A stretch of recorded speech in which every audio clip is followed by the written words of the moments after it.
Buck Sexton here, in for Glenn Beck today on the Glenn Beck Program. Thank you so much for joining. As always, great to have you here. So I'd like to think that I'm in the holiday spirit, considering that we have Thanksgiving in just a few days, and we have a number of other holidays coming up after that.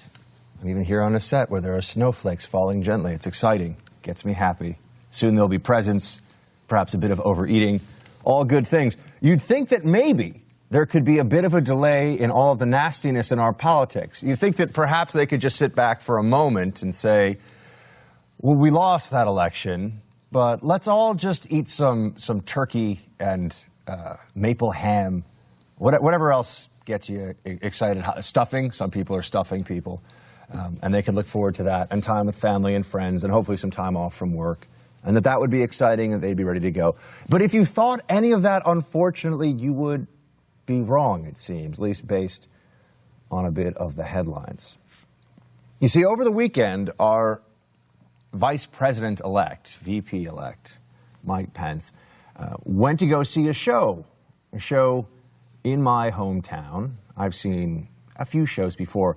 I tend to see them broken down. For those of you who are going to be soon-to-be visitors to New York or who have been in the past, usually there's the sort of Lion King-style musical extravaganza, and then there's the more artiste kind of stuff that goes on. There's the more high art, high concept Broadway plays, and they get a lot of attention, and they get a lot of people making noise about them, generally on the left, because politically speaking, they're always one way.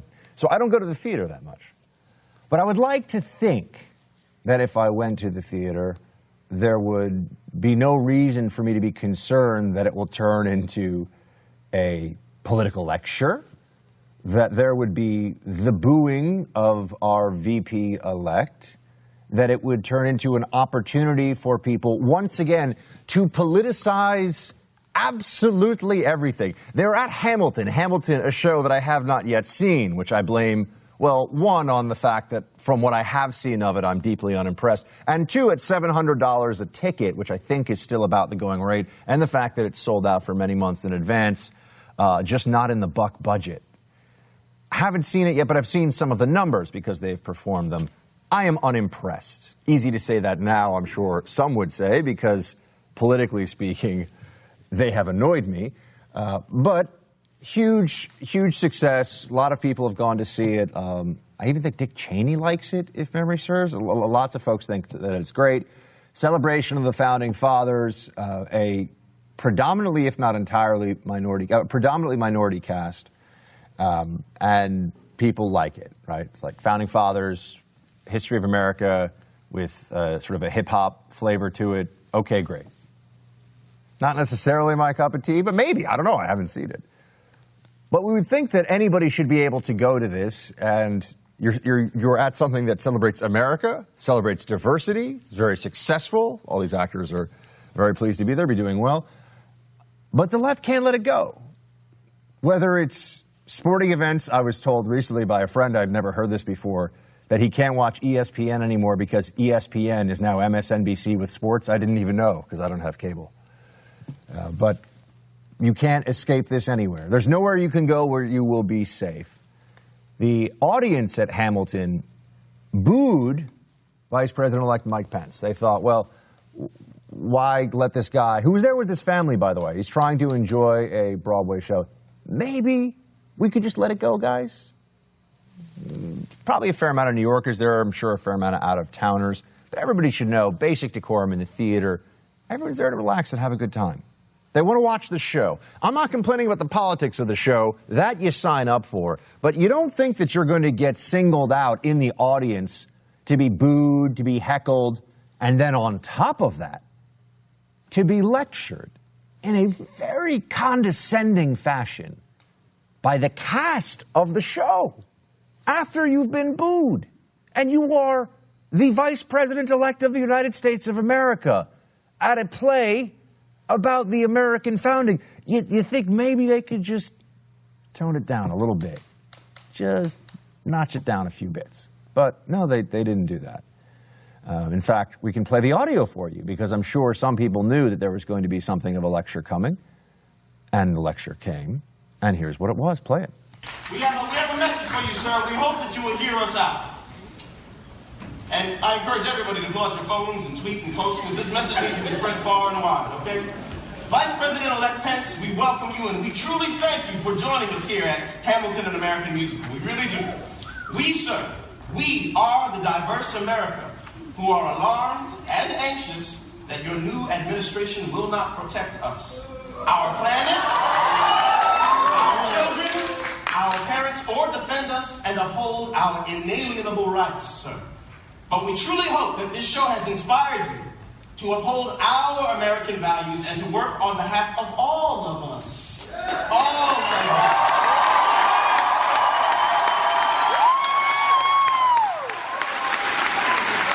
And then we truly thank you for sharing this show, this wonderful American story told by a diverse group of men and women of different colors, creeds, and orientations.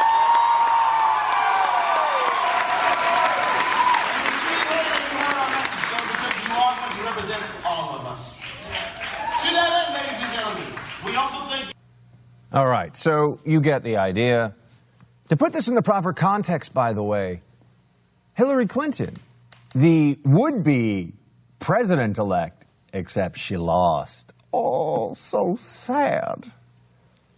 She attended Hamilton. She was there. She actually had a fundraiser there. So Hamilton was co-opted by the Clinton machine for the purposes of raising even more cash to add to the $1 billion that was spent to make sure that she would not get elected, it seems. And she was hugged by the creator and star of Hamilton, the musical. She was treated as an honored guest. So clearly Mike Pence was not treated as an honored guest. Now, I suppose we can't expect the left, which just based on the way that comedians thought it was their job after the election to cry and spout profanity instead of trying to make us all laugh together. They abandon their craft in the face of politics now. They just can't keep it all together. I guess we shouldn't expect all that much for VP-elect Pence at the Hamilton Theater. But then when you start to put into it the aftermath, the discussions, because this became quite a thing over the weekend. I was hoping to avoid politics for a day or two, but sure enough, you open the Twitter feed or you look on the Facebook, and what do you find? You find battles raging over whether this was disrespectful or not. Now, I know if you're putting this out on the ledger, on the side, if it's not disrespectful, you have Pence himself saying, oh, he didn't feel disrespect. What's he going to say? Boo-hoo, I feel so sad on the insides. It gives me the sadness that people said mean things. I'm sorry, the booing was mean. Then we get into the verbiage used in the lecture itself. And I even had a couple of exchanges with some of my fellow journalist colleagues over the weekend on this one, on the Twitter, which probably, Saturday Twitter should just be avoided. Just like stay away from the Twitter on Saturday, Buck. It's a much better way to be. They're saying what's disrespectful in what they said. It was a message of unity and hope. Really, if somebody told me that they were worried that I was going to be, I'm unmarried, so let's just go. We're worried you're going to be an abusive husband. We're really hoping you can avoid being an abusive husband because a good husband would be great. I wouldn't take that as some compliment. I wouldn't take that as some moment of unity. I wouldn't think to myself, oh, wow, they really have the best interests of humanity at heart here. I'd think, well, that's really nasty. Well, I don't deserve that. Why are they saying that? And that was really the tone. To say that somebody needs to be reminded, or rather that you are, let me use their exact words because I don't want to be accused of making it sound worse than it is.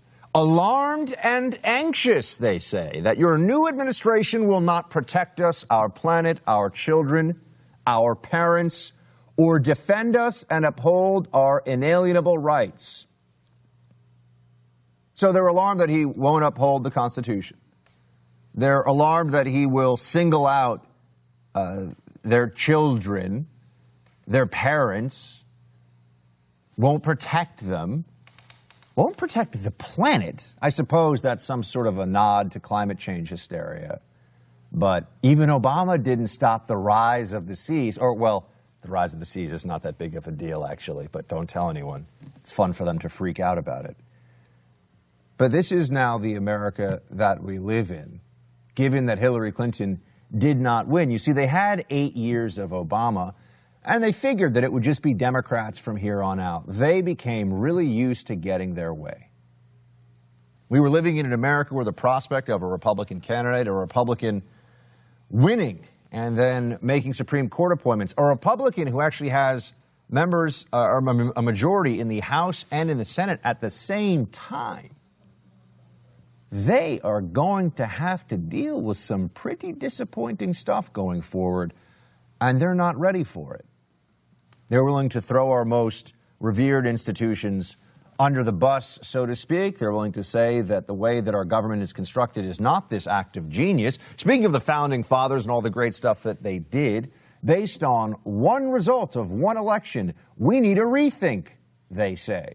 The popular vote is what should matter. States' rights have nothing to do with anything that isn't slavery. That still seems to be the meme. That's the thought process out there, at least if you listen to it on social media and you see what they have to say. Of course, Donald Trump himself decided to weigh in on this, as well as some other journalists. But before we get even deeper into this, because I think there are a couple more layers worth exploring, I just wanted to say, not even safe to go with his family to the play. Mike Pence can't just hang out there without people booing him and acting like children and being disrespectful. And the actors piling on at the end. I don't care what anybody says, including Mike Pence. The words used were condescending. The message was unnecessary. But this is a harbinger of things to come. This is now a post-Obama Trump as President America, where there will be only safe spaces, so to speak, for the left. Nothing is safe. Nothing is sacred. They particularly dislike that word. Nothing is sacred to protect the right, to protect our rights. If it means that they get to throw a tantrum and they get to make a point, they will do it. 888-727-BECK. Buck Sexton here in for Glenn. We'll be right back. Buck Sexton here in for Glenn Beck today on the Glenn Beck Program. Thank you so much for joining or for staying through the break, any and all of the above. I just want to have some fun, if I could, for a minute with the reactions that you got to this whole Hamilton controversy. People are saying, are there more important things for Donald Trump and the administration to be worried about than this? Because Trump tweeted out, quote, "The cast and producers of Hamilton, which I hear is highly overrated," I'm not going to lie, I've heard that too, "should immediately apologize to Mike Pence for their terrible behavior," Trump wrote in his third tweet on the subject. Look, the POTUS Twitter account, or the soon-to-be POTUS, I should say, Twitter account, I don't think it's going to get turned off during the presidency. And I think that it's okay. I think that if Donald Trump wants to weigh in on these issues, you will recall we had a president who thought it was fine to weigh in on whether a friend and I believe former professor of his was treated brusquely by the police when he was trying to get back into his home. Remember, the Cambridge police acted stupidly? So there's no issue that's too small on its face for the president to weigh in. And I think your vice president getting booed and then a stern, or I shouldn't say stern, a condescending lecture from the stage at the most famous Broadway play in the country right now, I think Donald Trump's going to weigh in on that. There are some, though, who already see conspiracy afoot here. We have, what is this, someone from Politico, Ben White. "Sir, you just settled the $25 million fraud lawsuit and your cabinet is looking racist." This is one of the media's favorite things to talk about. "Don't worry, I'll distract them all with dumb Hamilton tweets." So it's Trump's fault now. Get used to this, by the way. Whether you like Trump or not, get used to the dishonesty you're going to see in the media with, it's not what people do to the administration. It's not maligning very decent government servants, lifelong public servants, people that have served in the military for decades who have been asked to serve in a Trump administration. The problem is not with all the nastiness and the lies and the propagandizing of the left against the Trump administration. The problem is with whatever Trump's reaction is to all of that stuff. That's the way they're going to play this. It's really a corollary. It's a sort of addition to the old, anytime a Democrat makes a mistake, quote, Republicans pounce, or the right-wing media pounces. Well, what are we supposed to do? I mean, there's a mistake, something bad happens, you're going to point it out. If pointing it out and talking about it as pouncing, yeah, I guess we pounce a little bit. I guess we've been known to pounce. But that's the formulation that they come up with, so that the focus is never actually on the wrongdoing or the mistake. The focus is on those who point out the mistake. And in this case, not only was the big problem, and I was really drinking this in. I had my little brother's birthday over the weekend, having a great time.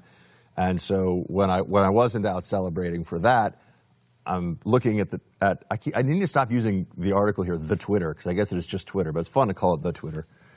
And the Facebook, or if you were in France, le Facebook. I'm looking at all this stuff and the arguments going back and forth, and I think to myself, well, hold on a second here. Give me a minute. Wait, why is Trump's speech somehow considered to be unacceptable? Why is it not okay for Trump to respond to speech with speech? This is now considered silencing? Ooh, I've got a great one. Robert Reich, who has he's a former administration official, I think under Clinton's, 310,000 followers, so I assume a few people read this. He wrote, I'm with Brandon Dixon, who I think is one of the actors on Hamilton, but I'm not sure. Real Donald Trump, this is what the left comes up with. Real Donald Trump must stop using tweets to criticize free speech he disagrees with. That's un-American. Well, hold on a second. So using speech to criticize speech is now, quote, un-American. This is what we've been pushed towards, everybody. You're no longer allowed to even object. Your objection to their transgression is the problem. Anything that you do that shows that you don't agree with them, that you want to push back, that you think that they are either disrespectful or just wrong, well, you're going to do something that upsets them, because you see now the left thinks that America is one giant safe space for them. And with the media completely in their pocket and under 8 years of an Obama administration that was far left and as progressive as it could possibly be, they thought that it was all over, that the battles had been won, that nobody would really be able to push back, and if they had the temerity to do so, they would be crushed. And then the Republicans come along and they win everything. And it's a sad, sad day for the progressive left. The statists are all like, whoa, hold on a second, bro. I thought we had finished them off. No, in fact, there are a lot of us still left. And we have a First Amendment right to say that you use your First Amendment right like a bunch of bozos. Sexton here, in for Glenn Beck today on the Glenn Beck Program. 888-727-BECK if you'd like to chat with me here on air. We'll do that with you right now. We've got Kirk in Tennessee. What's up, Kirk? You're talking to Buck. Hey, Buck. How's it going today? That's not bad, sir. How are you? Not bad. Not bad at all. You know, with everything that's been going on this whole political season, everybody has been ranting and raving about their rights. My right to free speech, my right to this, my right to that. Well, I'd like to counter with, really, you have no rights. Your right was bought with the blood of our military people who died for that. All we have left are responsibilities. And it is our responsibility to exercise those rights in a responsible adult manner. You have the right to carry a firearm, but you also have the responsibility to use that firearm in a responsible manner. Well, you should have the right to carry a firearm, but as a New Yorker, I can tell you there are plenty of places where you actually don't have. They don't allow you that right. But I think I get your meaning here. I get the point. That there are people, well, first of all, of course, without military and the sacrifices of those who came before us, there would be no state institution that can protect these rights. But, I mean, the rights are unalienable, right? I mean, these are rights that are not given to us by government. They are endowed to us by God. That's really the basis for this whole thing we call America, isn't it? It is. It is. But again, you've got to look at what those rights were purchased with. And if you take that thought and use the humility that comes from that thought, all of a sudden my right to free speech exercises my responsibility of when is it appropriate to talk to somebody about the administration or about politics? When it is appropriate to confront somebody with my quote-unquote fears and trepidations of what the next political season will bring. Yeah, basically you're saying, look, this is my reaction. I think I actually tweeted this with the whole Hamilton thing, if we're talking about when and where you can have it. It's just a jerk move. I mean, the guy's at a Broadway play. I mean, they're going to have endless, we're going to see so much talk about him in the media, and we could have the cast of Hamilton. I'm sure they'd be more than welcome on NBC and the Today Show and Good Morning. Go talk about how terrible Mike Pence, or how great he is, whatever. They're not going to say he's great, but you know what I'm saying? There's lots of opportunity. They could give his speech without him in the audience even, although if I were in that audience, it would bother me that I'm there to be entertained. I'm actually not there to be lectured about contemporary politics, right? That's not what I signed up for as a consumer. Exactly. I wasn't there. Again, $700, a little steep. But it just wasn't cool. That's the best way I can put it. What they did just wasn't cool. And that the left is so self-righteous and also so panicked right now that they can't even understand that it's not cool. That they would try to defend this somehow and say, oh, well, it wasn't that bad. What they said was respectful. No. The guy's there with his wife and kids. Leave him alone. Leave him alone. Let him just watch the play. If you're going to come out and say, oh, it's great, we've got Vice President Pence here. Thank you so much for showing up, sir. God bless America. That's it. Yeah. Yeah, and my further thought would be if we exercised our responsibility, these rioters that have been destroying cities because they have their little feelers in or not, if they exercise responsibility, would we be having these rioters? No, I mean, rioting is de facto irresponsible. Exactly. Rioting is the height of irresponsibility when it comes to, well, I mean, there are worse things one can do, but it's pretty bad when it comes to political activity. So anyway, Kirk, Tennessee, great to talk to you. Thank you for calling in. Jerry in Wisconsin, you're on the Glenn Beck program. You're speaking to Buck. Hi, Buck. I'll concede to you that maybe the time and place was wrong, and maybe that was wrong. Okay, I concede that point.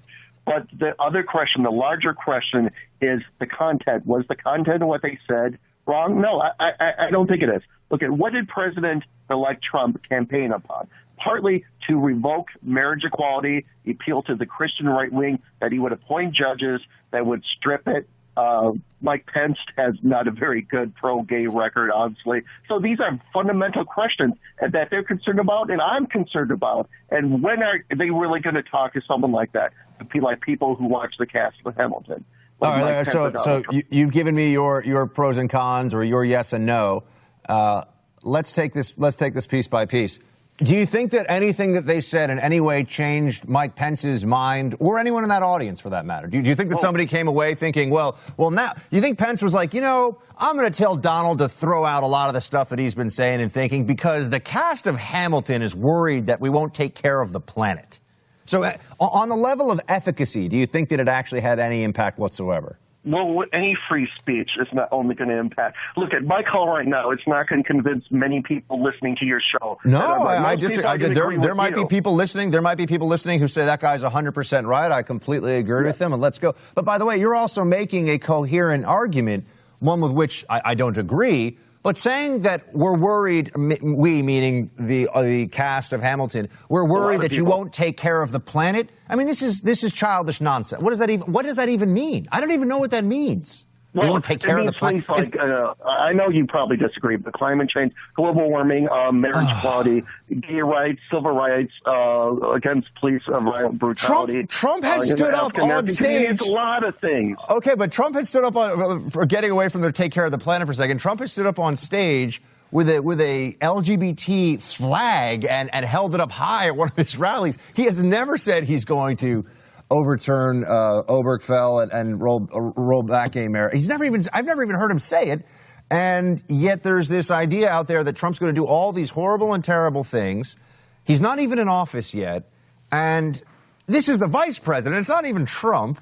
And he's at a Broadway play and he's getting a lecture. I mean, if Mike Pence goes in, if Mike Pence has to go and wash his hands in the lavatory, should people just follow him in there and be like, sir, I know you're trying to wash your hands and have a moment alone, but let me just tell you what's going on here. I mean, I think you conceded that, to be fair. There's a time and place issue with it, period. But on the messaging aspect of it, that they would, I want to make sure, again, I'm going back to the specific verbiage here, concerned that they wouldn't take care of or they wouldn't protect their children. Mike Pence won't protect children? What evidence is there of that? Who said Mike Pence hates kids all of a sudden? What's the problem? I don't understand. Well, I think there's a lot of various concerns in that one message, but I mean, look at how did Donald Trump get elected? He got elected appealing to Christian evangelicals. So 80% of them voted for him. So there was a reason they voted for him, because they thought he would implement their policy. Other people are seeing this. I mean, we're not stupid. We're seeing his appeals to the Christian right wing. And obviously it produces concerns on the policy he's going to put. This is fascinating. Donald Trump, the thrice married New York City billionaire, is the candidate of right-wing evangelicals. I'm pretty sure from all the exit polling and all the actual data that we have based on the election, people went for Trump because of jobs, the economy, a culture of political correctness, a slap at D.C. You don't believe? People were they were all lying about that. Culture of political correctness. It seems like anything that a conservative sometimes disagrees with is politically incorrect. I'm not saying that it has no meaning, but it's an overused term. I mean, So you don't think we're at a point now where social justice warriors can't even tell me what terms to use because they change week to week, and they will want people like me and others to lose their jobs if we use the wrong pronoun. But you don't think that that's a problem? You don't think there's a culture of political correctness? I think the term is overused. When Colin Kaepernick took a knee, he was called politically correct, even though he took a position that the most people disagreed with, a position he did something that hurt him, that was unpopular, and he was called politically correct. You think it hurt him? Among Colin Kaepernick's constituency and fans, they think he's a hero. I mean, this is like the kids that stand up on college campuses in the auditorium and are like, I just want to push for, radical revolution and communism in this country, and everyone around them erupts in cheers, but they're being bold because there are other places in the country that don't agree with them. I don't buy that at all. And by the way, when you have a federal government that is threatening to, as this administration is, cut off funds for schools unless schools allow boys to use the girls' bathroom, I think they've jumped the shark. Like, I actually think we've all reached this point in the country where they've won all of the real battles that they wanted to have in the culture war, and now they're just looking to essentially go and round up the survivors. I don't know what else to say. They're pushing further and further all the time. Well, you could say no. You could say no, but I mean, I'm giving you examples, and you're just telling me that it's overused. It's basically that's why. I mean, you're just recognizing that fact. We're recognizing what fact? I missed you there, and I wanted to hear it, so I can smack it down. People are born into the wrong sex. There are boys who should have been girls, and people born girls who should have been boys. And you're just recognizing the fact that they were born into the wrong sex. I'm just freshman biology, XX chromosome, XY chromosome. I remember it well, and yet nature for some doesn't reason always get it right. Basically, we're not being. And by the way, the people that you're referring to are not actually in any way basing this decision upon something that is medical. It is emotional and psychological, but we're not actually talking about people that have a specific medical issue, and that's what they're trying to address. And by the way, always remember that it's not enough to make an accommodation. It's not enough to say that there'll be a separate restroom facility. They actually have to use the same facility as the opposite sex, because they want everyone to say that that science isn't real, that this doesn't actually happen. All right, we could do this all day, but I actually have to go. But Jerry, I appreciate it. You're calling in and you're standing tall on your side of the issue, so good for you. Thank you for giving us a ring. We've got time for one more. Nathan in Virginia, you're on the Glenn Beck Program. You're speaking to Buck. Hey, Buck. I wanted to talk to you about Donald Trump's meeting with Romney over the weekend. Can I share my opinion on the whole matter, and then I want to hear yours? Yeah, I wanted to talk about that. We're going to get to the next hour, but go for it. Start it off. All right. Start the noise. I do believe that Trump has an agenda here to win over all the Rhino Republicans, never Trumpers, by electing basically their leader who ran for the presidency and wasn't good enough for the presidency. What makes him good enough to be Secretary of State, or why would Trump even do that when they went against him the whole time? He didn't need them to win the presidential elect position. What do you think's going on there? I mean, I don't like Romney, to be honest with you. I never did. I didn't vote for him when he was running for president because I just don't think he would be a good leader. He's a good businessman. He's a man with moral and ethics, as far as I know. But he didn't support Donald Trump when he needed him the most. And what do you think? What's your opinion on the matter? Sure. Well, for full disclosure, Nathan, I do have a high opinion of Mitt Romney, which probably doesn't surprise many people who listen to me on a regular basis. But I think he's a very ethical and very, very bright, very successful guy, self-made guy in business. Why should Trump reach out to him? Trump is clearly giving a certain privilege to loyalty, right? He's giving a preference to those who were loyal to him in the primary, as he should, and is completely understandable, by the way. I think that's one of the most important things. You promote from within your ranks, right? You bring people in that have been with you all along, and then you can also pull in some pieces, at least this is how I see it, that either bring you a specific or special expertise that's maybe outside of your inner circle's ability, or you do it for the purposes of unity, right? Okay, so he's doing it for the purposes of unity. Yes, of course. He's doing it to bring together the various factions of the Republican Party. So he wants to win over the Senate and the House of Representatives when he starts passing legislation because he pulled in Mitt Romney. They're not going to give him such a hard time, the Republicans are talking about. I don't know if Mitt Romney alone is going to have much impact if he became Secretary of State on the way the Senate and the House operate, but I just think that it's a signal to the sort of mainstream, or mainstream is the wrong word because Donald Trump won the election. What would we say here? The old guard Republican establishment, that if they're willing to play ball and they want to help a Trump administration be the best that it can be, that they're welcome. He's What's like up? He's reaching out, and Mitt Romney's literally the olive branch between the Never Trumpers, the Rhinos, and the Trump supporters. Yes, and I think that's, under the circumstance, I think it's wise. But Nathan, we'll get into this more next hour. We got to bounce. Buck Sexton in for Glenn. Back in a few. Buck Sexton here in for Glenn today. Got a lot coming up in the second hour of the show. But first, if we're going to call out a sort of leftist message from the stage and how it's not cool, gotta keep it real on both sides here. Kanye West was on stage over the weekend, and he praised Trump, which, whether you like it or not, is what he did, interestingly enough. He also called out Beyonce. The Beyonce police are going to find him. But he also only did 3 songs. He was 90 minutes late, and then he walked off stage, and that was it. So, also not cool. He had a pro-Trump message. What did he say? He said, it's a new world, Hillary Clinton. It's a new world, Kanye said from his floating platform stage. Feelings matter because guess what? Everybody in middle America felt a way, and they showed you how they felt. A pro-Trump message from Kanye. However, he should at least do more than 3 songs. Not cool. And also, I'd be willing to bet that audience didn't particularly. Now, it's a little different because, you're dealing with Kanye. It's going to be a little unpredictable. But I bet they didn't really want to hear about how Hillary Clinton needed to learn a lesson. And they definitely wanted to hear more than 3 songs, and they didn't want to wait 90 minutes. So not cool on either side with that. Got a lot coming up. 888-727-BECK. I will be back in just a few minutes. Buck Sexton here in for Glenn Beck today on the Glenn Beck Program. Thank you so much for joining. So President Obama is president for a little while longer, and there are a lot of people who want to know how he will handle dealing with the Trump administration post Obama's own presidency. Is he going to be somebody who tries to hold Trump to account, or is he going to pull more of a George W. Bush maneuver where he doesn't want to meddle in his successor's plans? Obama was in Peru over the weekend, meeting with a bunch of world leaders, talking about trade deals, talking about all kinds of stuff.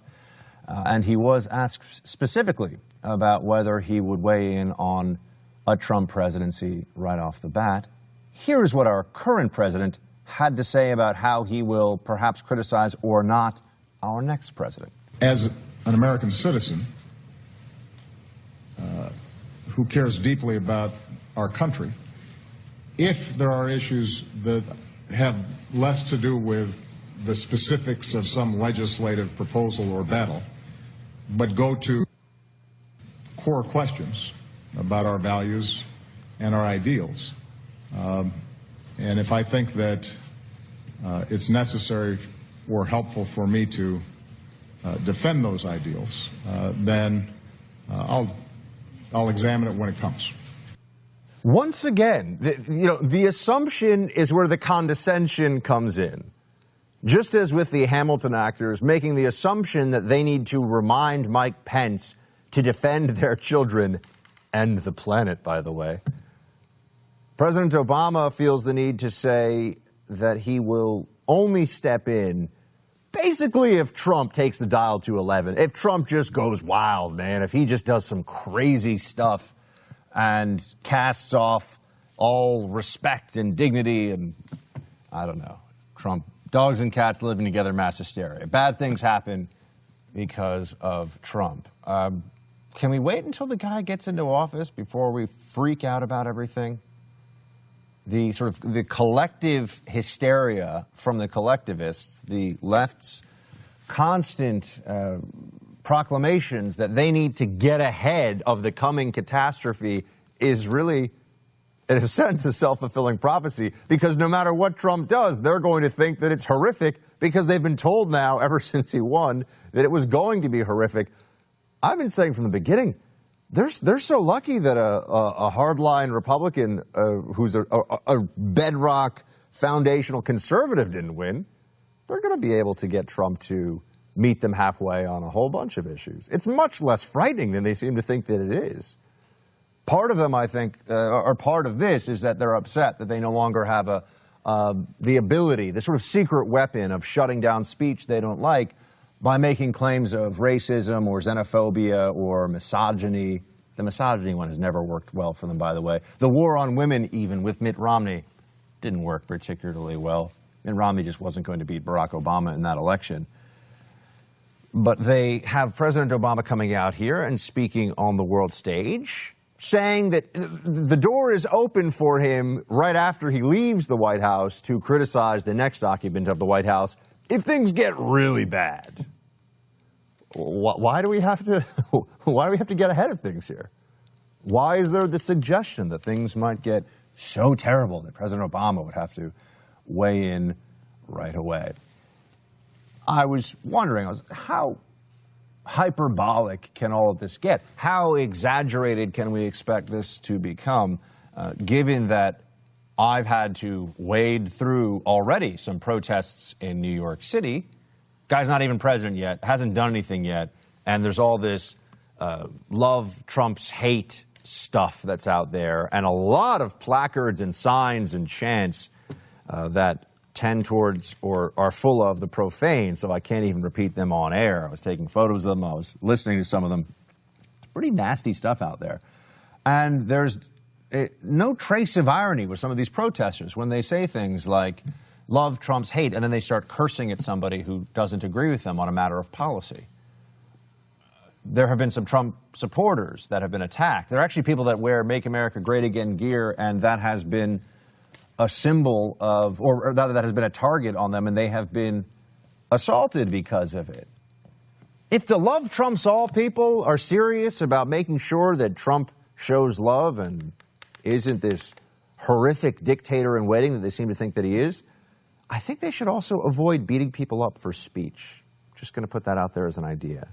I think it would probably be best if they didn't take the position that it's so important. They have so much love in their hearts. They're such kind people that if you don't understand that and agree with them, they're going to punch you in the nose. Whoa. Settle down, everyone.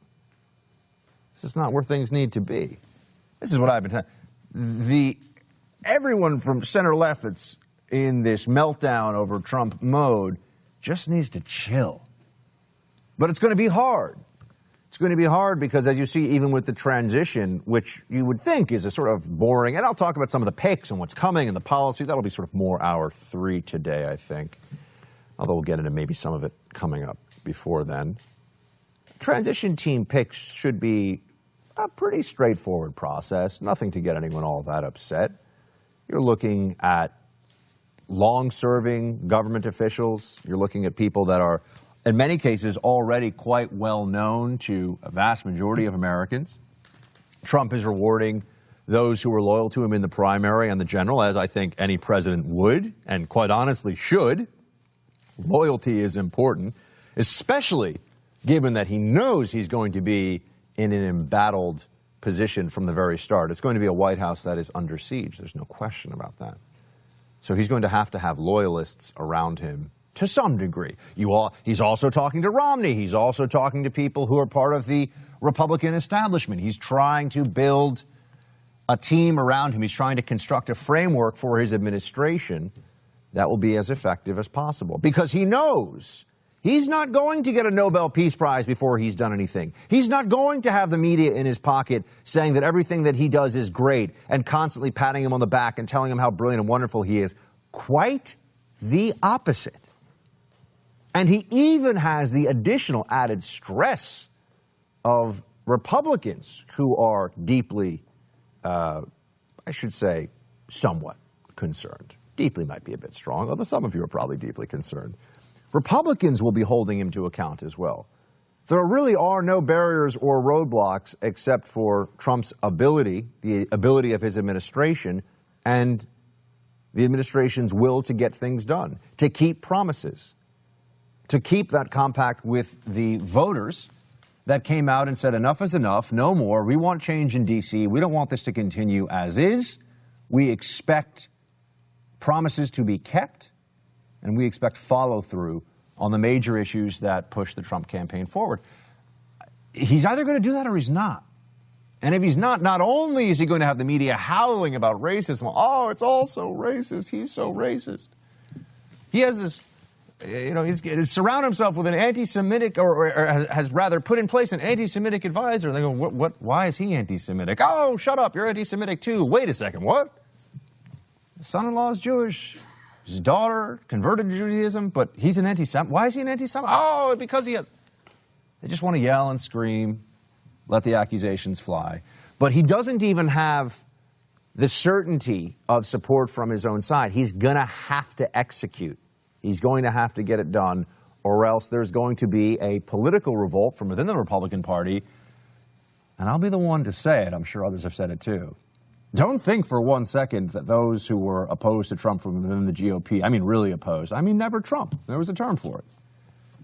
They're willing to give him a chance, many of them I should say, willing to give him a chance, willing to see how this goes. But if this administration turns into a belly flop in the shallow end of the pool, there will not be much mercy from those who were telling us all along that they thought that's what would happen. And the administration has to know that, and Trump has to know that. So rather than focus so much on every little issue and pretend that somehow if we just hold the microscope over every single thing that Trump's doing, I'm seeing people that are upset because and when I mean people, I'm talking about journalists, and they've got platforms, and oh, they're so important, and there's so few people more overpaid, pampered, and self-important for no reason than sort of upper echelon television journalists. I'm just saying. They're upset because Barron, one of his children, child of the marriage with Melania Trump and Melania, may not move to D.C. right away. Who cares? What difference at this point does that make to anyone? Who cares? Why is that an issue? So he wants to stay in New York instead of D.C. Got to tell you, D.C., the fact that it's currently, I think 3 of the surrounding counties to D.C. are in the top 10 wealthiest counties in the entire country. That's not something to be celebrated. Being close to the federal trough for all of those who are just trying to get their cut, trying to get as much as they can, that's something that we should be concerned about. That's something that should stop.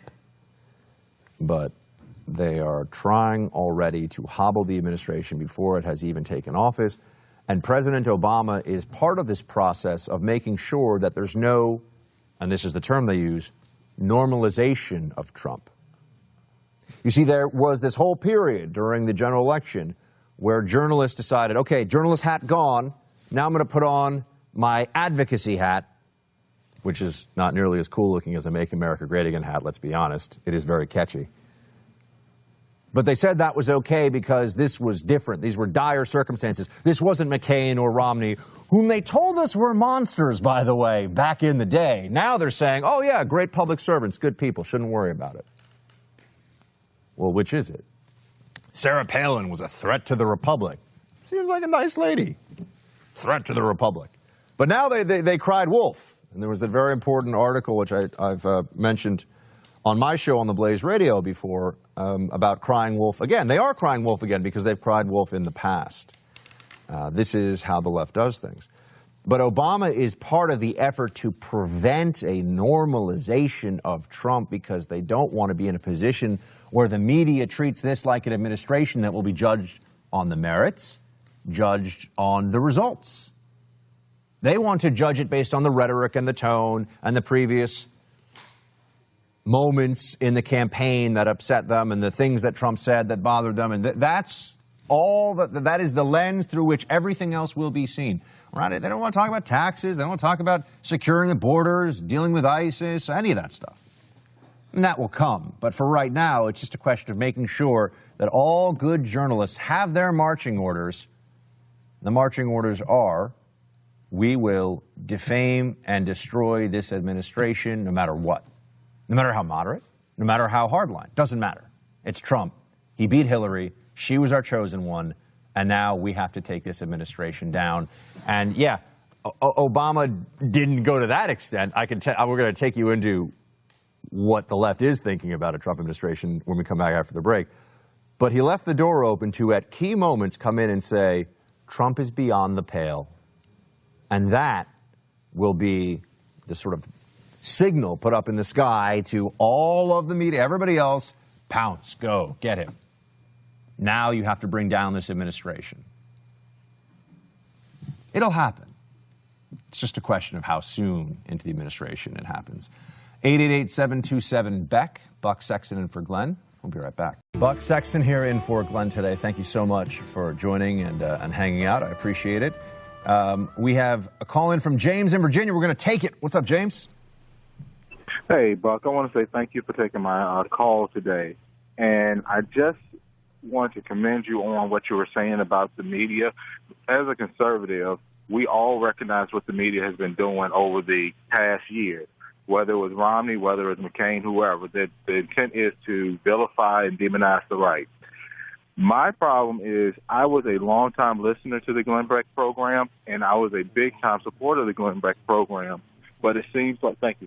But it seems like when Trump got the nomination over top of Ted Cruz and over top of the other people, it seems like Glenn Beck did exactly what you're saying that the media is now doing to Trump. Now, correct me if I'm wrong on that, or can we have that type of disagreement or understanding that that's the same thing that Glenn Beck was doing to Trump during the general election process or primary process? Well, you have to understand first, James, that this is Glenn's show, and I'm his guest host and also employee. So I never speak for Glenn, nor would I ever seek to speak for Glenn. As to the way things went in the primary, I think people had very serious concerns. Look, my biggest concern, now it's like I'm on a college campus and I'm dealing with the social justice. I'm going to speak from the I perspective. That's what we used to say when I was at Amherst. Hey, Buck, can you speak from the I perspective? Yes, I can. My sense of it is this. There were people who were deeply concerned about Trump's principles and whether he would or whether he had any principles that were conservative to start with. And then there were people who were deeply concerned about whether he could win. My biggest concern once we got deep enough into the primary was, can he win? And he did. So I was wrong on that in the sense that I didn't think he could win. I voted for him. I supported him once he became the nominee. But I can't fault those who have dedicated their careers and in some cases decades of their lives to supporting a limited government constitutional approach for all politicians, for all Americans to support. So I understand that passions were very high. I think that the vilification that's been done of Trump in the media in general was not intended just to make him lose the presidency. And I think this is an important distinction. It wasn't just so that Trump wouldn't win. It was so that anybody who was thinking about supporting him or who was supporting him would feel bad about themselves, would feel like they should be shunned, would feel dirty, would feel unclean. That's going well beyond, first of all, what anybody should do based on anyone's support for any political candidate in this country.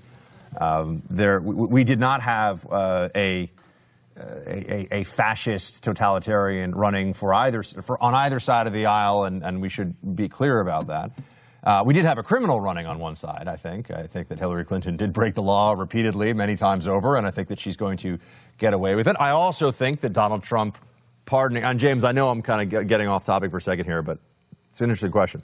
Donald Trump pardoning Hillary Clinton when he comes into office would be a fascinating and I think very savvy political move. I know people would get very upset, but it would mean that forevermore people could say that she had to be pardoned. She can't not accept the pardon. It would make Trump look magnanimous, and in a lot of ways I think would do more long-term damage to the credibility of the Democratic Party than a full-fledged investigation of Hillary Clinton. Keep in mind that the crimes that she committed, generally speaking, she would take a plea deal for them, and unlikely she would spend any time in prison. Look at the situation with Petraeus. Although some people disagree with me on that. Okay, all right.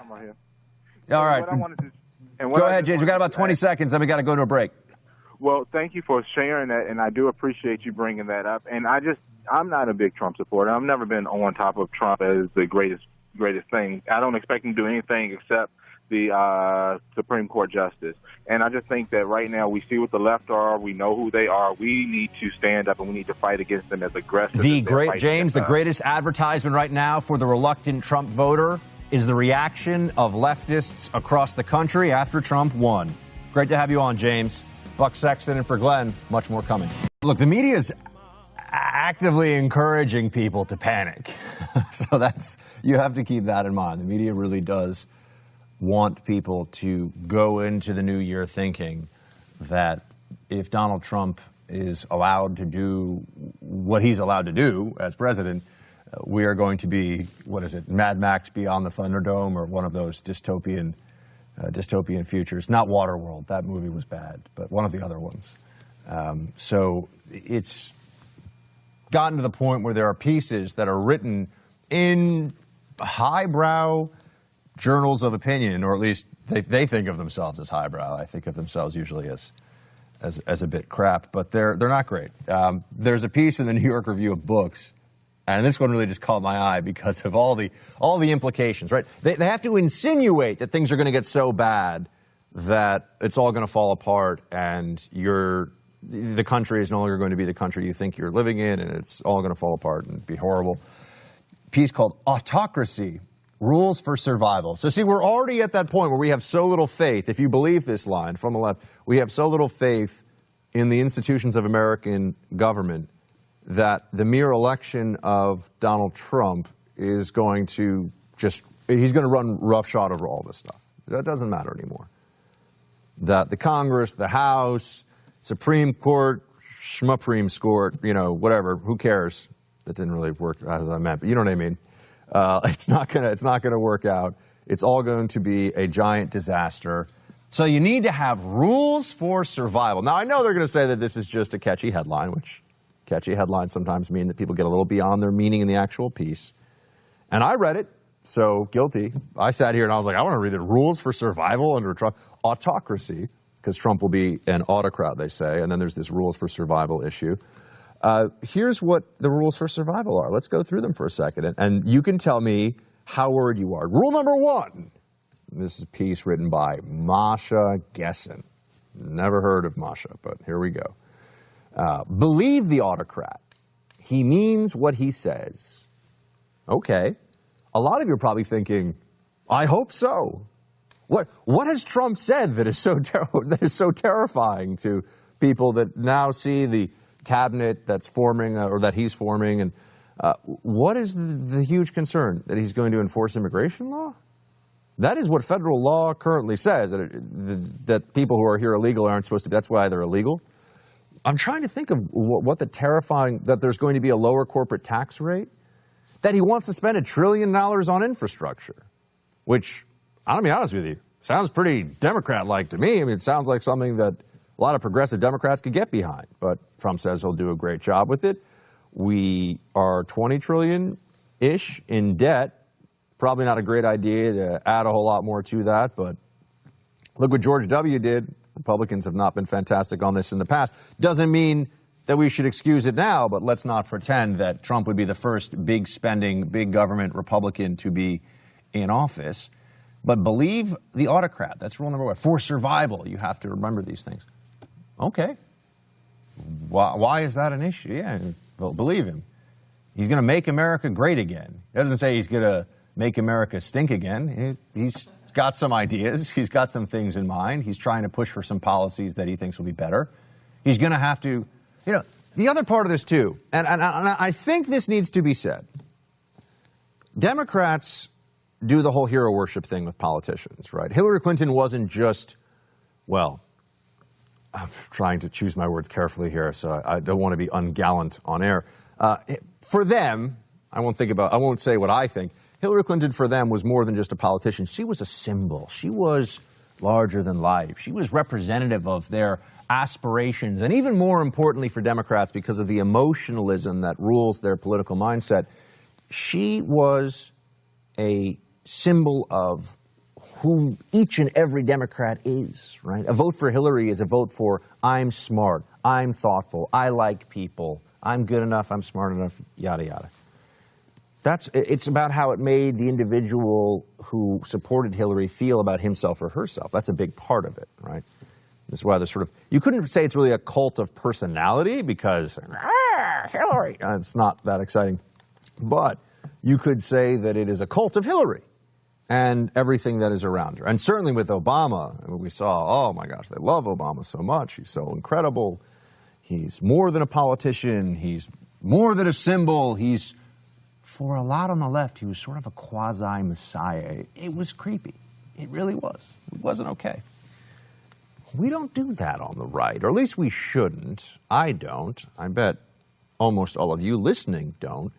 But we think of the people that we elevate into high office as fellow citizens that are given powers and responsibilities for specific ends, and we hold them to account. And we have expectations of what they can accomplish based upon what they have said they will do, and then we judge them, and we look at their performance, and we decide whether to keep them in office again or not, and this is how the system is supposed to work.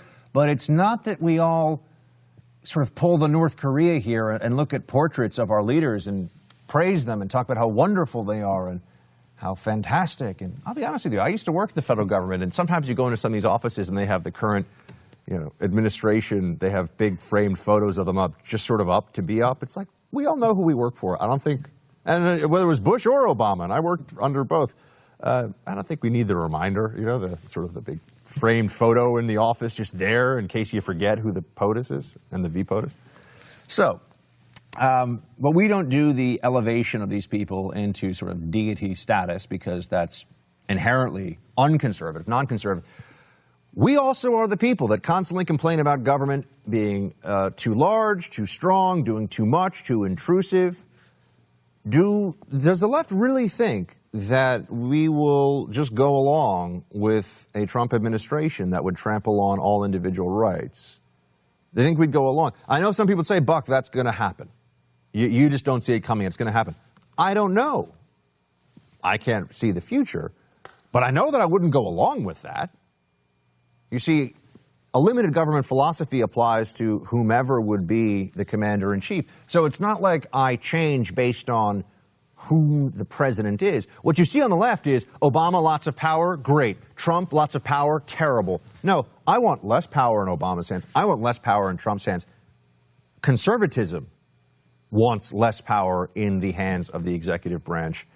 And I don't think that has changed. I don't think that will change.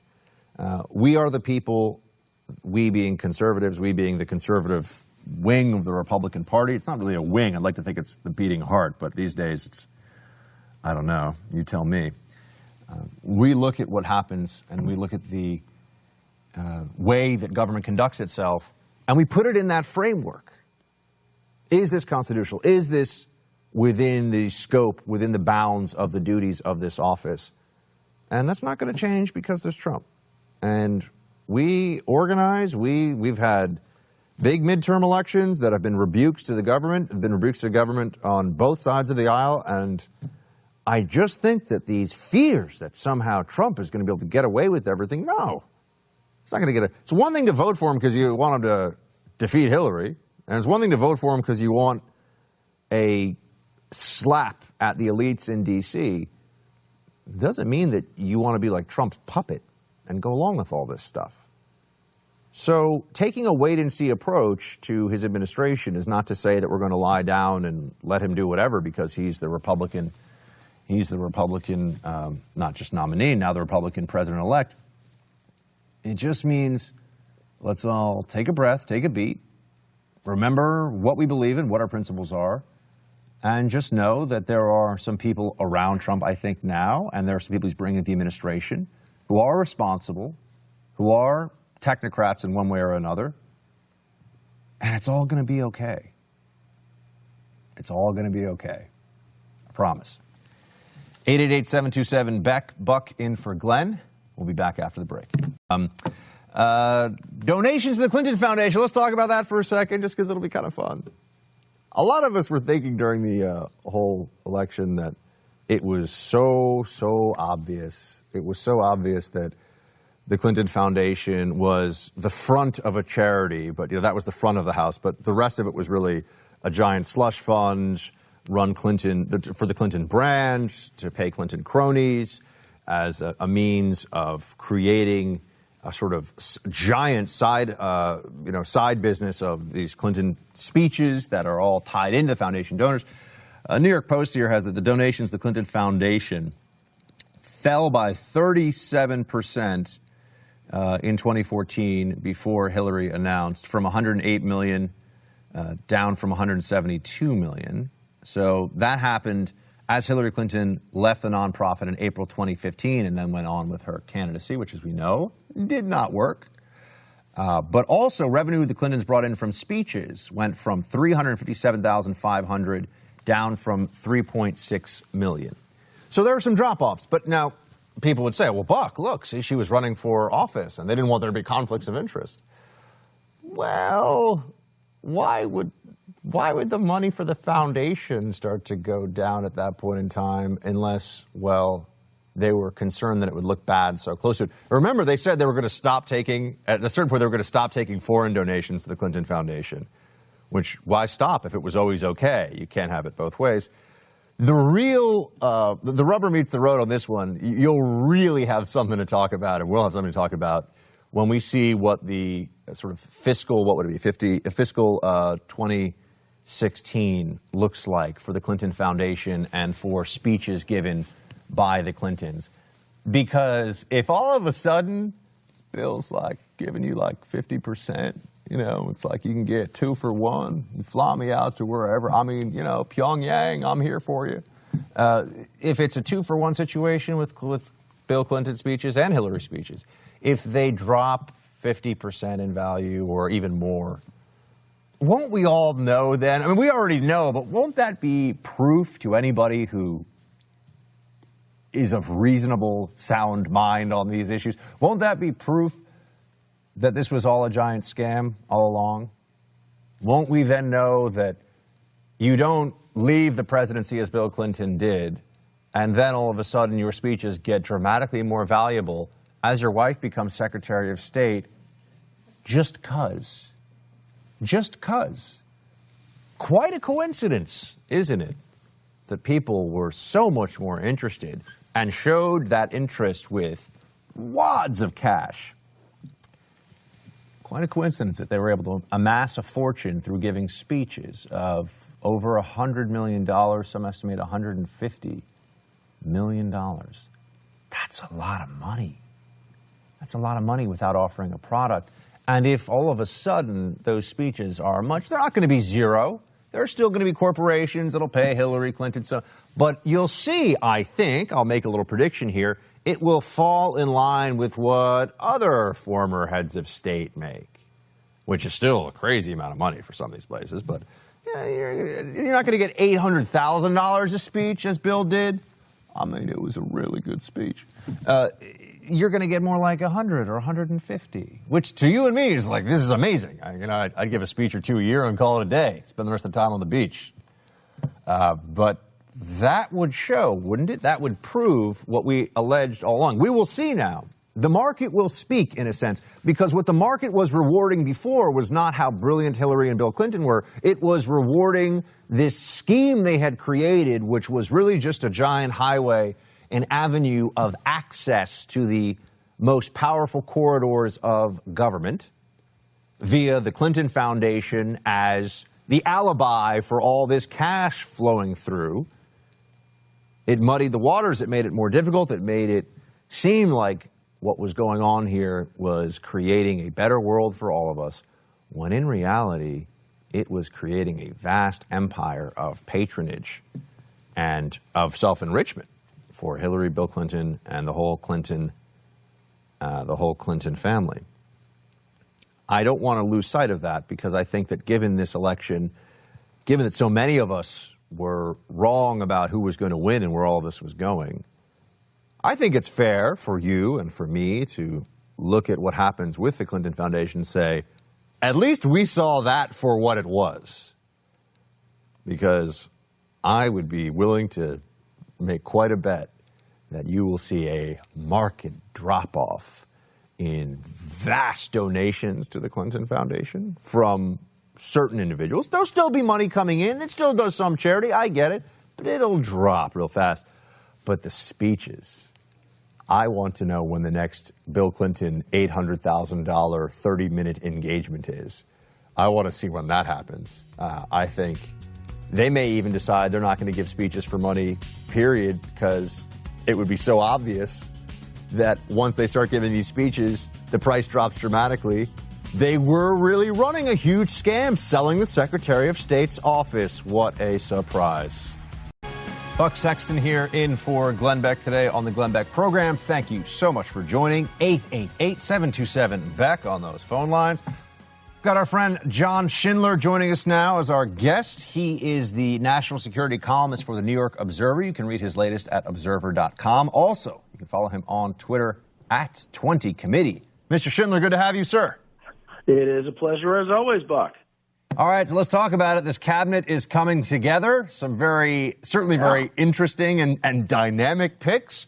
Jim Mattis, General Mattis, he is possibly the next Secretary of Defense. You are formerly of the NSA. I'm formerly of the CIA. And we have Mike Flynn perhaps as the next NSA. We'll talk about that in a second. But let's talk about Mattis first. What do you think about this pick, assuming it goes through?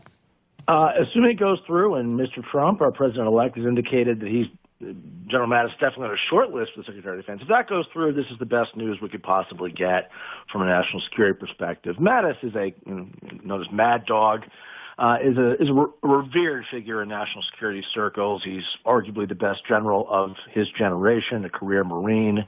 I know Mattis slightly personally, and I think the world of him. I think he is a rare mix of a real warrior and a real scholar at the same time. He's never married. He has a little bit of jokes about him being a monk. Not literally a monk, but he's devoted himself to his military profession his whole life, and he's a deep thinker. He's a genuinely deep thinker. And DOD, our Pentagon, is a bureaucratic mess. It needs to be shaken hard and fixed, particularly on the budgeting side and strategy side. And if Jim Mattis can't do it, no human being can. He also is attributed with a quote so cool that I think anybody wishes that they had come up with it. Be polite, be professional, but have a plan to kill everyone you meet. Right. That leaves, yeah. That's vintage Mattis. I mean, Mattis is the real thing. We have a lot of general officers in our military who are, sort of pose as tough as nails, but able to think big thoughts at the same time. And Mattis actually is that. I can vouch for that personally. And he has a fabulous reputation as our boss of Central Command, our Middle Eastern Command. He legendarily commanded the 1st Marine Division in its drive into Iraq in 2003. And also, he was fired quite unceremoniously by the Obama administration a couple of years back as the Central Command boss over the issue of Iran. And here's a really revealing thing about Jim Mattis. Jim Mattis has never really spoken about this. He's a class act. He doesn't, unlike Mike Flynn, who makes up stories about why he was fired. Mattis was fired over principle. Mattis strenuously objected to the deal with Iran and felt that empowering the mullahs in Tehran was a huge strategic mistake. And he got fired for that. He was fired very unceremoniously, rudely by the White House, and he's never out of the White House for that. Him coming back to set some of this right would be a great thing for us and for our allies. And now, John, you're a veteran from friends of yours who are either still inside in the armed services or who have served. I've never heard from people I know in the intel community on my side of things anything but good things about Mattis. The support from inside the military, from the rank and file all the way up to the top, my understanding is pretty strong. Pretty strong to very strong. I can't believe I can say this. I don't know that I've ever heard anyone criticize Mattis in a serious way on a really substantive issue. No general officer makes all correct decisions, but he's a genuinely, widely, universally admired guy who knows how to make the trains run on time. And as I said, the Pentagon needs someone who can break some China at this point. The budgeting process, the acquisition process, as evidenced by disasters like the F-35, the Joint Strike Fighter, is really seriously broken. And we need someone who understands this to go in, grab it with both hands, and effect some real change.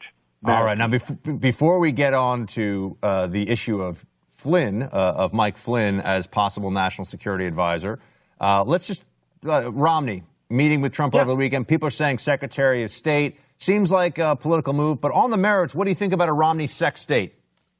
I think he'd be great. I mean, I was never a big fan of Mitt Romney as a presidential candidate, but he has a lot of the skill set you need to be Secretary of State, someone who understands how the world actually works. As we know, to the embarrassment of President Obama, Mitt Romney's instincts on Russia back in 2012 were exactly right, and the president was wrong. I think a Romney appointment would be greeted in D.C. among professional bureaucrats as a really good thing because he's a balanced guy, he's a smart guy, and he's not particularly ideological, and he will focus on getting American diplomacy back into Earth orbit and focused on reality. No more James Taylor concerts, no more John Kerry, no more Hillary pay for play. We know Romney, whatever his negatives are, he's not corrupt, and he understands how the world actually works. I think he'd be a great Secretary of State. Yeah, very honest guy, very capable guy. And also, I feel like with the Democrats, among their main criticisms of him from the election, including that he would give people cancer, but we'll put that aside because that was just unfair and insane, but that he was sort of a vulture capitalist. Maybe it'd be a good thing for America to have a guy who understands how to use leverage and squeeze as much as possible from his side out of the deal on the world stage. Yeah. I think he would bring some pretty interesting things to the table in that regard. He'd do it with a smile and a firm handshake, but if you want somebody negotiating for your side an international trade deal, I think Mitt Romney would do a darn good job. Yeah, I don't think, any of his negatives as a presidential candidate remotely apply, including that he causes cancer, right? Remotely have anything to do with how he'd be as a Secretary of State, and I would welcome his appointment, as would a lot of people in D.C. and not just in the Republican Party. Speaking to John Schindler, he's a national security columnist for the New York Observer. Observer.com is where you'll find his pieces. I highly recommend you check him out. He's former NSA. John, now let's talk about former NSA John Schindler. Let's talk about the possible NSA Mike Flynn. You do not hold back on this one. I want you to tell me and everybody else listening, make the case, please. Why is General Flynn, in your estimation, not the guy for this job? Well, let's leave aside his strange ties to Russia, the very pro-Kremlin things he says, that he's taken money from Russia Today, which is the state propaganda network. Let's leave that aside. The problem is Mike Flynn is a smart guy who doesn't play well with others. He rose to be a three-star general in the Army and was fired as director of the Defense Intelligence Agency by Obama. And as a strong critic of Obama and foreign policy, let me say that Obama was absolutely right to fire Mike Flynn as the director of DIA.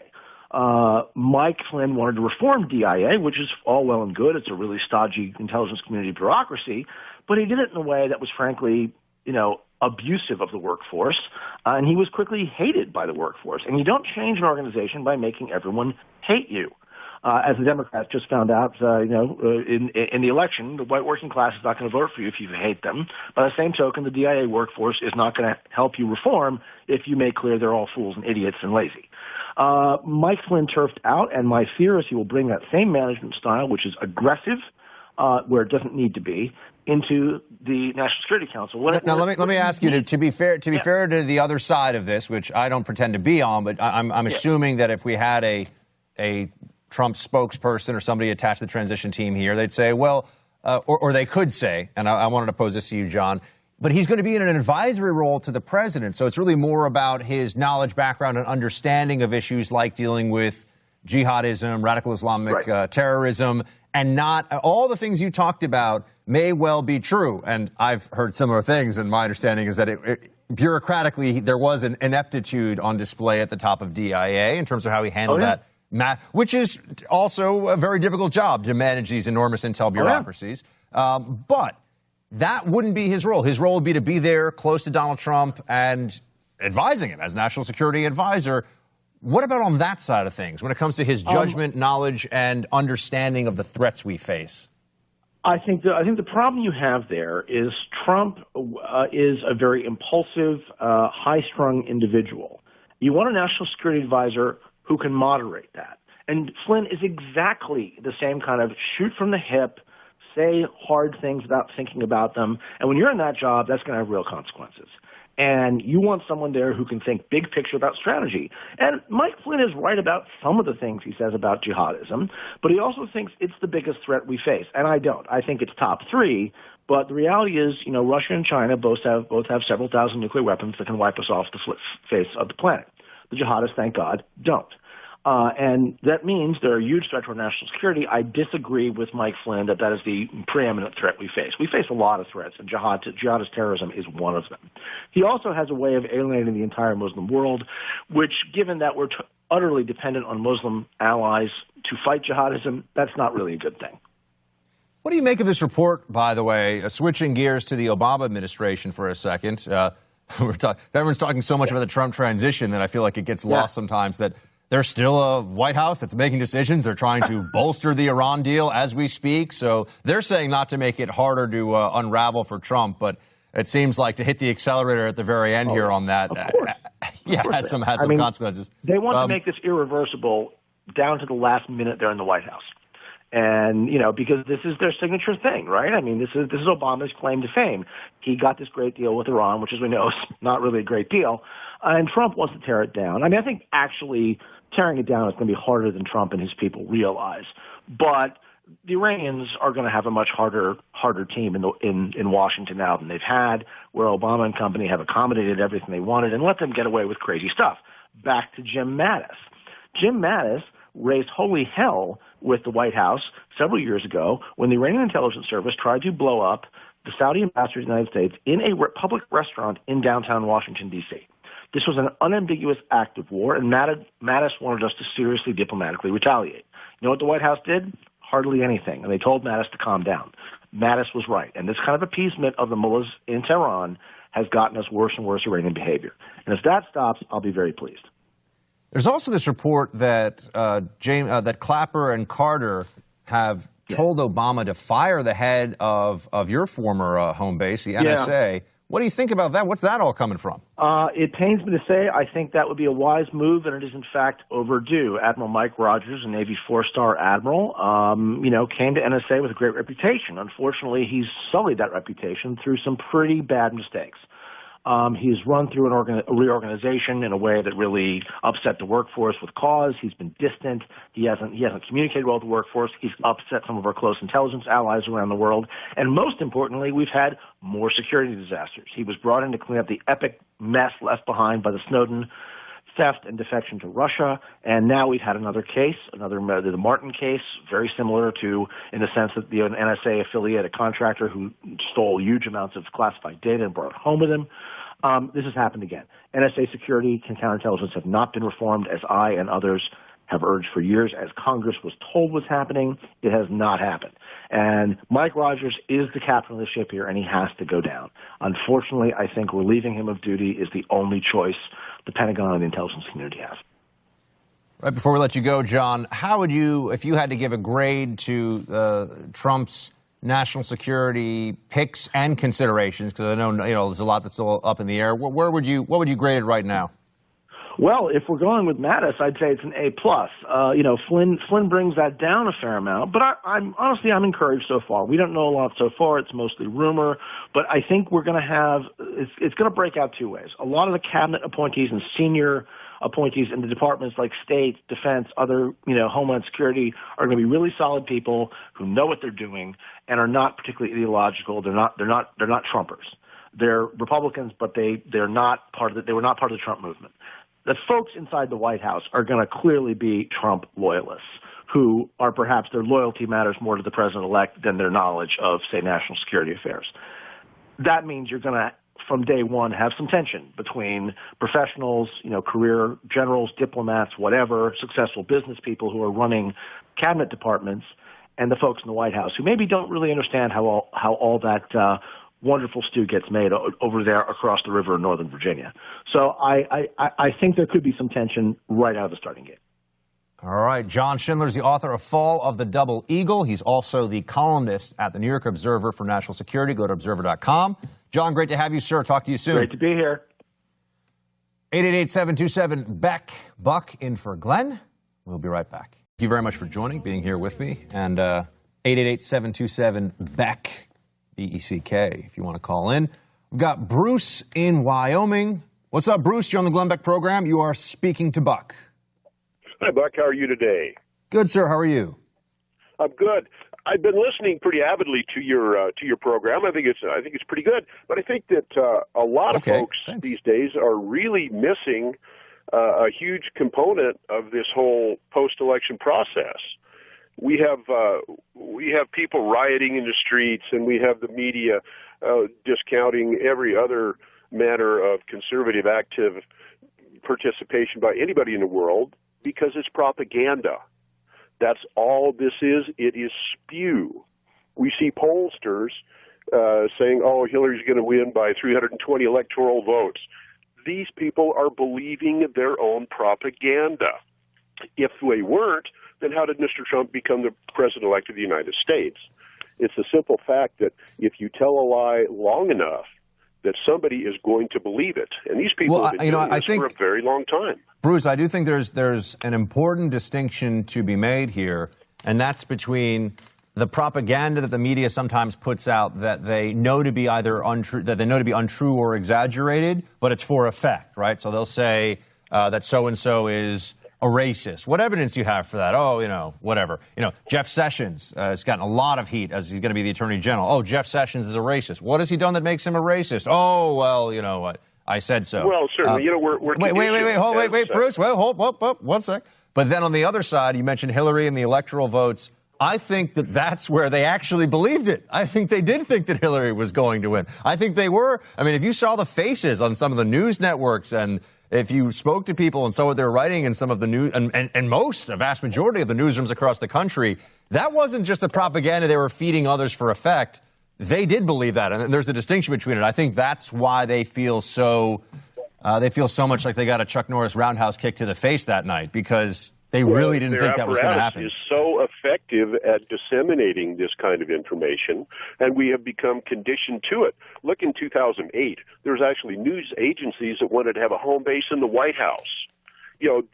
This whole process has been nothing but Psych 101 from the very inception of the Barack Obama, his cabal. From the very inception, these people have got the ball. We're going to run it. We're going to spin this the way we want to. But we have to also remember that all of the things that we're listening to from ABC, all about, communists, or NBC, nothing but communists, is simply spin, spew, and propaganda. They are the minority, or we wouldn't have Donald Trump as the president-elect. All right. Thanks for calling in, Bruce. Certainly elite journalists are a minority. Riven? Riven in Oklahoma? Am I pronouncing that correctly? Yes. My name. All right. Mom and Dad were tree hugging hippies. Try not to judge. Cool name. My name is Buck. I judge nothing. What's up? Okay. Listen, I was listening earlier, and I'm a first-time caller, and I want you to be patient with me here as I'm trying to articulate this. We only have 1 minute, unfortunately, but go ahead. Sure. I can knock it out in a minute. I was listening to you earlier talk about how the left and the right were reacting in regard to the protests that are out there. Now, I'm a professional photojournalist, and yesterday I attended a rally in Oklahoma City, and I saw both sides of what was taking place and forming in our country. Now, I agree with you earlier, and I think this should be pointed out more often, that protests are actually, regardless of whether it's the right, left, or in the middle or anywhere else, protests are a way. It is the message. It is a method of talking to our legislators, to talking to our leadership in whatever city or state or country that you're in. And I think it's a part of the democratic process, and I don't think that it should be put down quite as easily, whether it's from the left or the right or anywhere else. This is how the democratic process works after the fact. All right. Ribbon, thank you very much. Buck in for Glenn. Be right back. Appreciate your time. Very much an honor to be sitting in for Glenn. And I want to talk a bit about national security philosophy. I was a CIA analyst for a while. That was my career before I somehow got into media, a story for another time, and studied international relations and political science and a lot of the history and politics of the Islamic world. Even took a little bit of Arabic, although I was never very good, never learned very much. So here I sit looking at, again, the way that the table is being laid for the Trump administration on national security matters. The framing of national security issues, according to the media, as we get ready for a Trump presidency. And I thought it was very interesting to read a piece. I didn't finish before with the, what was it again? The How to Survive the Autocracy. So I just wanted to give you what it was. Rule number 1 was believe the autocrat. And rule number 2, do not be taken in by small signs of normality. Rule number 3, institutions will not save you. Rule number 4, be outraged. And rule number 5, don't make compromises. So that's the way they want you to be thinking about Trump. And especially, I think, on national security issues, all of that applies. They want you to be outraged. When he does things like or at least talk about making General Mattis Secretary of Defense, don't take that as a sign of, just as a sign of intelligent decision-making or a wise choice. Take it as some plot to throw you off the trail. You know, they never will give any credit here on anything. And of course, be outraged. How much more outraged can the left already be? There are protests across the country. There are people who are kicking in stores. They're breaking glass windows in places like Oregon that probably voted 70, 80%, I'm guessing, but I don't know, for Hillary. Huge, but definitely a big majority voted for Hillary in Oregon. Or in Portland, I meant to say, not in all of Oregon. I know, there's parts of Oregon that are very red, and then there's Portland, which is communist. Although some nice pastries and things. I've been there. I enjoyed it. So the rules for how to deal with the Trump administration, which is supposed to be autocratic, you can apply them also to the way you should view, if you're going to be a good leftist, because they're establishing right now how you're supposed to think about these things. Right? If you want to be a smart person, a smart leftist, a smart Democrat, you've got to avoid normalization of any of the Trump stuff. And on national security issues, just understand that not only is he a novice, but everything he does is wrong. Everything he does is bad. You know who also was a national security novice, by the way? Didn't know anything about the military, never served, didn't know anything at all about any stuff? Barack Obama. But he was going to fix the world, and because of stopping the rise of the seas, and there were some Greek columns or something. I don't know who at this point, whatever. So we go to the Trump philosophy for national security. And I have to say, as you look at this, you look at a piece in Politico on this, interesting. As much for what it says about the Democrat and Obama view of America and the world as it does for how they think a Trump presidency will play out on national security issues. The piece is Team Trump's message, the clash of civilizations is back. That's the headline. Now, again, headlines are meant to suck you in, and I'm looking at this saying, all right, I'm going to read this one. A reference to Huntington's essay in Foreign Affairs, The Clash of Civilizations, which was then expanded into a book, which I, by the way, highly recommend to all of you, both the essay in Foreign Affairs and the expanded version of it into a full book form.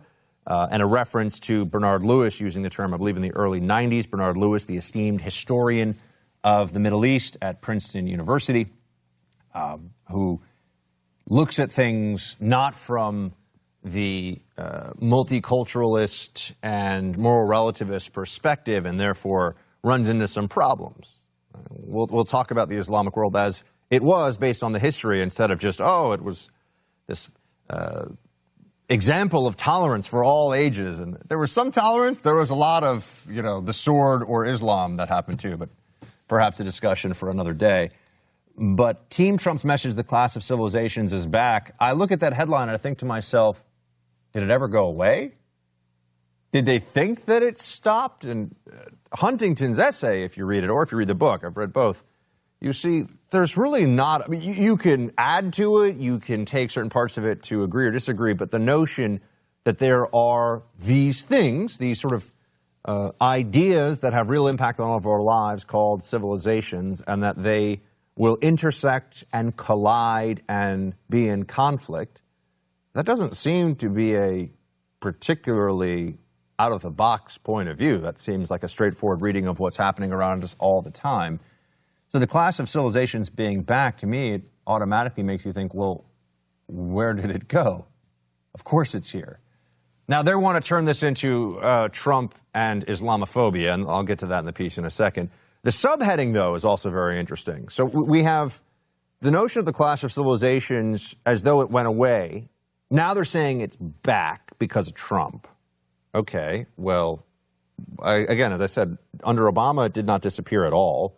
We saw the rise of ISIS. We saw Russian interventionism. We saw expansionism in terms of support for terror and insurgency groups from Iran. A lot of bad stuff happening. So it's not like everything was cool because the Obama administration took this very multilateralist and America in retreat worldview.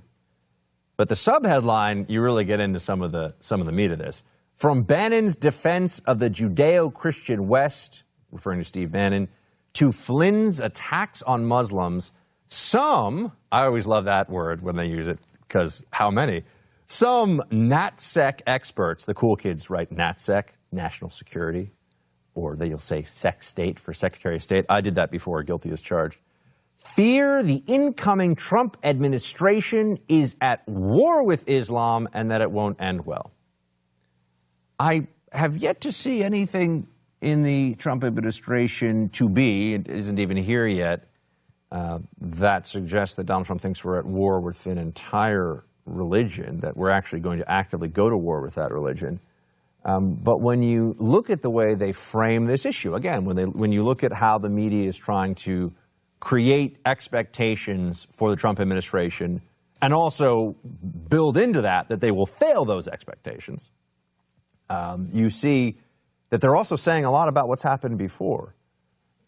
The door has been kicked wide open for a Trump administration to speak more openly and honestly about the threat specifically from jihadism, radical Islam, whatever your preferred nomenclature is for this phenomenon that affects us all the time, and all of us, wherever we are. Look, how many of you know somebody who has served, how many of you have served in Iraq or Afghanistan or anywhere else as part of the war, what used to be called the War on Terror, the Global War on Terror, the GWAT, as we called it in CIA, CTC when I was there, Counterterrorism Center. Many of you served yourselves, have family, friends who served. You also are a citizen. You pay taxes to support that military that is out there trying to fight this global war on terror. But even in other ways, you are connected to all of this. I just flew down here to Dallas yesterday, had to get on a plane, had to go through security. Why do we have airport security? What's the primary threat to aviation and to planes in the sky, civilian airliners? A jihadist blowing one up. Have other people done it? Sure, right? We could even talk about how in the Medellin cartel with Pablo Escobar blew a plane out of the sky before people even knew who Osama bin Laden was. But the primary threat, the one that worries us the most, is that someone is going to either put a bomb on one of those planes or perhaps even smuggle a bomb on himself, yell Allahu Akbar, and take the whole thing out of the sky, killing everyone on board. So I have to get in line, and I have to get there early, and it takes time for me, and we have the TSA, we have all this. So it affects all of us. This isn't some far-off war that we can put in some intellectual box and think about, but doesn't have any impact on us. We are still at war in Afghanistan. We are fighting. We are taking casualties, as we did last week, in the war in Afghanistan, and we are assisting allies on the ground in Iraq in their fight against the Islamic State. We have Iranian proxies fighting against U.S. either proxies or allies across the Middle East. We've got all kinds of problems going on over there, and the Obama administration seems to think at the very top of the list of things that they're worried about when it comes to jihadism is, let's not talk about it in a way that offends people. Now, you can say that, as they do, saying radical Islam doesn't make a difference, although you'll notice during the campaign, Hillary Clinton actually did say it a couple of times because she knew.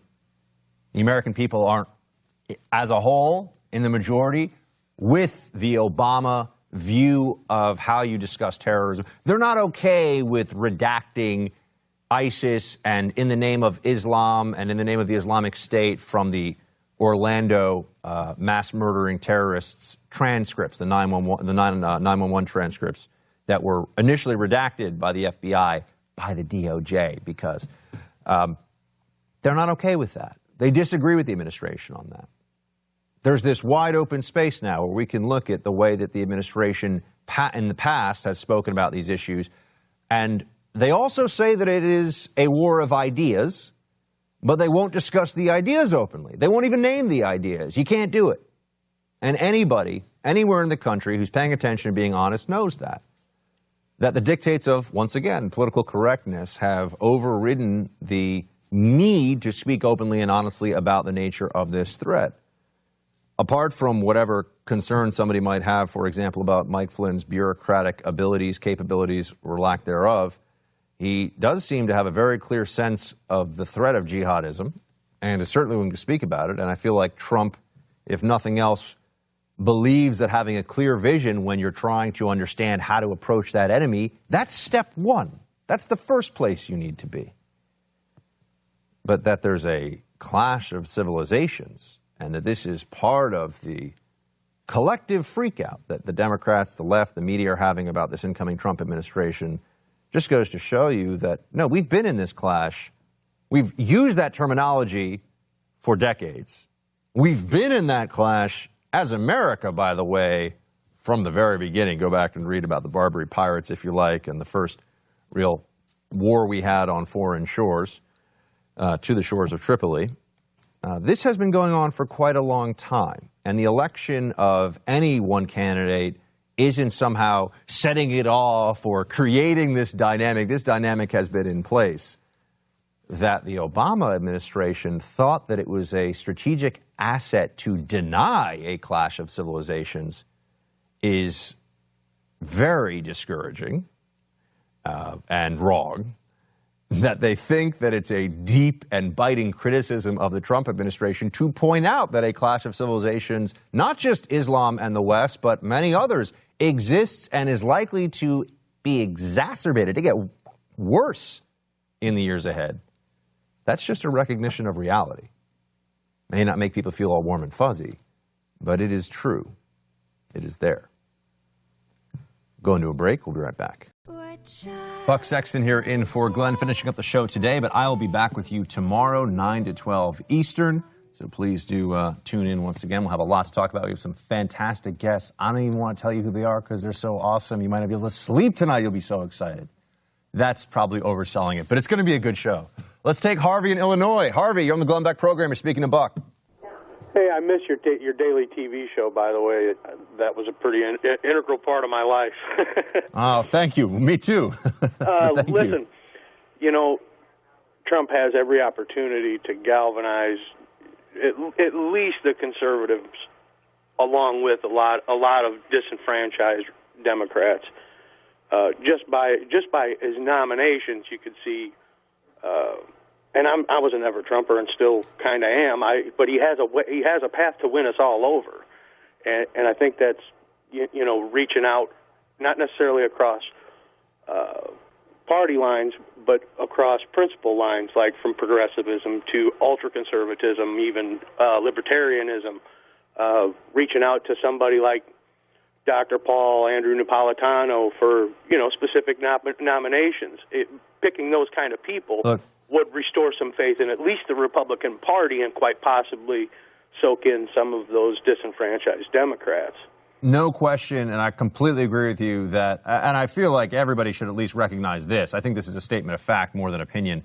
Trump has an enormous opportunity to do tremendous good, not just for the Republican Party, but for the country. He has he is in the best position of any Republican since Reagan. I mean, he's got an enormous opportunity. So I'm That's why I'm trying to be hopeful about it, and we'll see. Could you imagine a cabinet with people with differing opinions, like just for sake of argument, like a doctor or like Ron Paul as a Secretary of State, or Andrew Napolitano on the Supreme Court?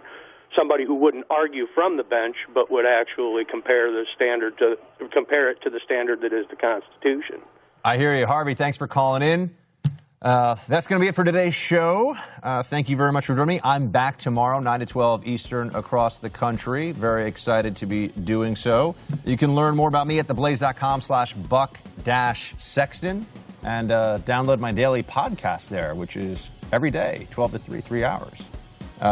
Until tomorrow, everybody, this is Buck Sexton from Dallas. Over and out.